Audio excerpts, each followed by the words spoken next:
दोस्तों नमस्कार। आपका हार्दिक स्वागत है आपके अपने चैनल लीगल लाइन। ये अंधकार से प्रकाश की ओर चलने की व्यवस्था का चित्रण करता है। आज हम विचार करेंगे मस्तिष्क की अनंत संभावनाओं के बारे में। और जब हम ये प्रज्यूम करते हैं कि ईश्वर ने या प्रकृति ने हमें संपूर्ण बनाया है, तो हमें ईश्वर से जुड़ने की फिर दोबारा आवश्यकता क्या हुई। आप देखें, अनादिकाल से वैज्ञानिक साधना करके हर बार एक नया इंस्ट्रूमेंट दे देते हैं, जिसको साधारण आदमी की कल्पना में दिव्य दृष्टि मान लिया जाता है, लेकिन वो दिव्य दृष्टि नहीं है। वो तो हमारे अंदर इनबिल्ट था। वैज्ञानिकों ने प्रार्थना की, ईश्वर की साधना की और उसको अवतरित कर दिया। अब यहाँ ईश्वर की साधना की आवश्यकता क्या है? आप देखें, हमारे शास्त्र अनुसार भगीरथी ने प्रार्थना की गंगा माता को लाने के लिए, और उसको अपने प्रार्थना के बल पर पृथ्वी पर लाए। लेकिन आप देख रहे हैं, जहाँ जहाँ गंगा माता विचलित हो जाती है वहाँ प्रलय आ जाती है। तो जहाँ से इसका उद्गम हुआ वहाँ प्रलय क्यों नहीं आई? वहाँ प्रलय इसलिए नहीं आई कि साक्षात शिव ने उनको प्रार्थना के बल पर नियंत्रित किया।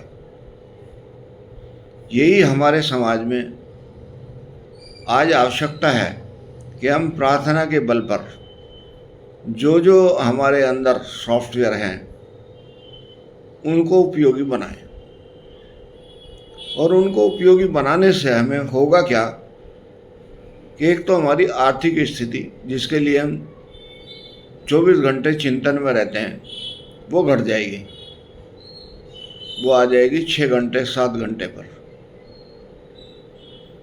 यानी कि जो मानव स्टैंडर्ड है उसके पैरामीटर में आ जाएगी। 4 घंटे की ड्यूटी, 6 घंटे की ड्यूटी, 10 घंटे की ड्यूटी,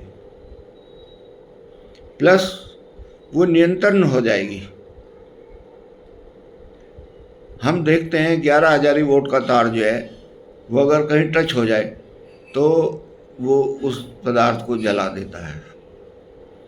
लेकिन जब वैज्ञानिकों ने शोध की और उसको ट्रांसफार्मर के द्वारा नियंत्रित करते करते डीसी में ले आए, और वो डीसी मोबाइल को चार्ज कर रहा है, उसका रूपांतरण ही आदमी के लिए आवश्यक है। और वो रूपांतरण कौन करेगा? कोई ना कोई आदमी ही करेगा, जिसको हम वैज्ञानिक भी कह सकते हैं, जिसको हम साधक भी कह सकते हैं। और अगर आपको खुद करना हो ये, तो आप खुद भी कर सकते हैं। उन दोनों को स्टैंडर्ड मान के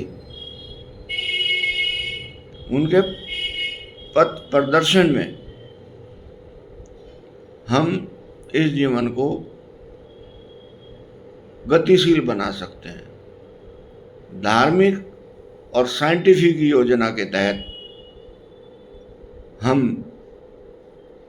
विद्युत के प्रवाह को ला भी सकते हैं, उसको यूज भी कर सकते हैं, और उससे ब्लास्ट की संभावनाओं से भी बच सकते हैं। ये जीवन का सार है। और हमारे जितने ऋषि मुनि हुए, सबने इस सार को अपने अपने तरीके से समझाया। लेकिन दुर्भाग्य ये हुआ कि किसी भी कारणवश सिद्धांत तो उन्होंने बताए, लेकिन वो प्रैक्टिकल बताने में या तो चूक गए या हमें उसका कोड खोलना नहीं आया।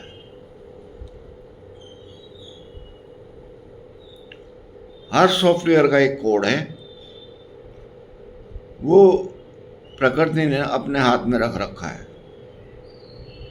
जब आदमी बहुत उदास हो जाता है और अनायास ही उसके मुंह से निकल जाए कि प्रभु माफ़ी दे दो, मैं बहुत थक गया हूं, तो अचानक शरीर में एक ऊर्जा आती है। वो कहाँ से आई और क्या उसने किया, ये विचारणीय है।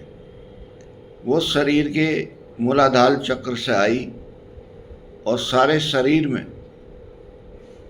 प्रभावित हो गई, और उसके प्रभावित होते ही हमारी विचार बदल गए और हमें आत्मिक संतुष्टि हो गई और हम दोबारा क्रियाशील हो गए। यही जीवन का सार है। इसलिए आध्यात्म के अनुसार ध्यान करें और वैज्ञानिक के अनुसार सतत प्रयत्न करें और जीवन को सुचारू बनाएं। नमस्कार।